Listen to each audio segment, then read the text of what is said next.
In this experiment, my lab group was tasked with collecting bacteria samples from areas across the MC campus using cotton swabs, sterile water, and an agar plate.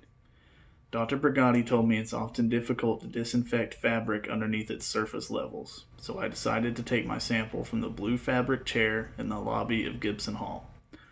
Our samples were purified via PCR and electrophoresis to induce amplification of the 16S ribosomal RNA gene sequence, a phylogenetic marker present in all bacterial species.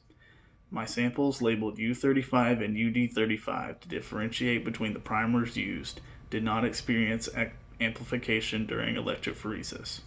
Pipetting errors during PCR preparation, a lack of sufficient DNA in the sample, a conflict between the DNA and primer designs, or degradation among any of the necessary PCR components could have caused this. Samples with successful amplification were PCR purified and sent to a specialized facility at the University of Tennessee for gene sequencing.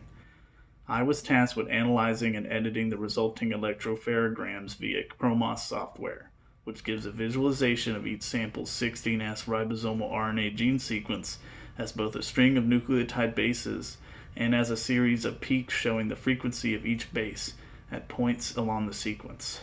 Ideally, we expect tall, narrow peaks because wide, abnormal peaks are less accurate to the actual frequency of nucleotide base present in the gene sequence. I cut these out along with ambiguous bases in which the program couldn't identify a single nucleotide base, which are adenine, thymine, cytosine, or guanine.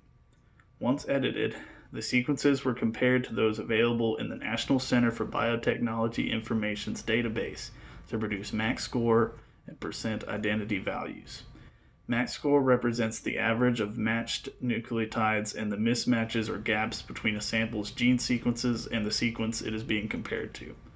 Percent identity quantifies the percentage of the sample's nucleotide sequence that matches with a given sequence from the database.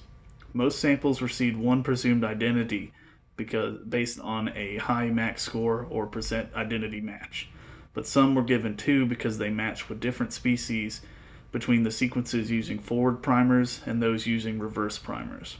This overlap between species is the main reason I believe further experiments should be conducted towards perfecting a more accurate method of bacterial identification.